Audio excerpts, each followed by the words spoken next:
교회라고 하는 말을 헬라어로 에클레시아라고 표현을 합니다. 이 말의 본 의미는 부름받은 자들의 모임입니다. 교회는 부름받은 하나님의 백성들이 모여서 예수 그리스도를 구주로 고백하고 예배하고 교제하는 곳입니다. 그래서 교회는 홀로 크는 거목이 아니라 더불어 큰 숲을 이루어야 하는 것입니다.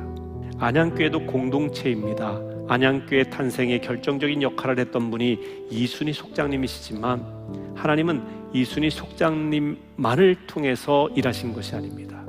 주변에 협력하는 많은 분들이 안양교회라고 하는 선을 이루어낸 것입니다. 여기에는 조선의 복음화를 위해 자신을 불태우며 헌신했던 외국인 선교사도 계셨습니다.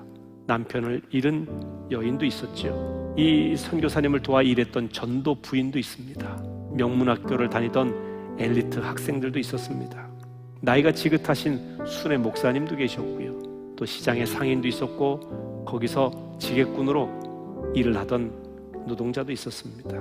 이들은 국적도 나이도 성별도 지식도 생활 수준도 다 다르지만 주 안에서 하나 되어 안양교회를 이룬 것입니다.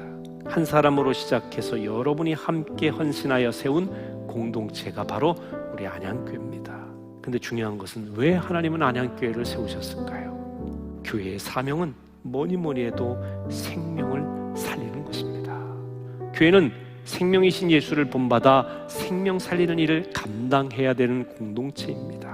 정말 중요한 것은 얼마나 모이느냐, 예배당이 크느냐 이것이 아니라 하나님이 기뻐하시는 생명 살리는 교회가 되었느냐 이것이 중요한 것이죠. 여러분, 지상의 교회는 완전하지가 않아요. 왜냐하면 사람이 불완전하니까. 그런데 왜 교회가 여기까지 왔을까요? 왜 교회는 사라지지 않고 하나님께서는 여전히 교회를 통해 일하실까요? 교회는 하나님이 기뻐하시는 생명 살리는 일을 하기 때문에 쓰시는 겁니다. 저는 확신합니다. 생명 살리는 일에 초점을 맞춘 교회는 하나님께서 반드시 끝까지 지키십니다.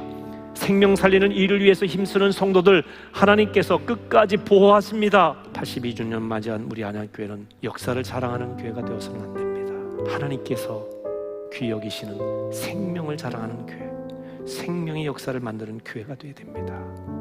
담장을 넘어서 지역사회에, 이 나라의 전 세계에 예수의 생명을 전하는 구조선 안양교회가 되기를 주의 이름으로 축원합니다.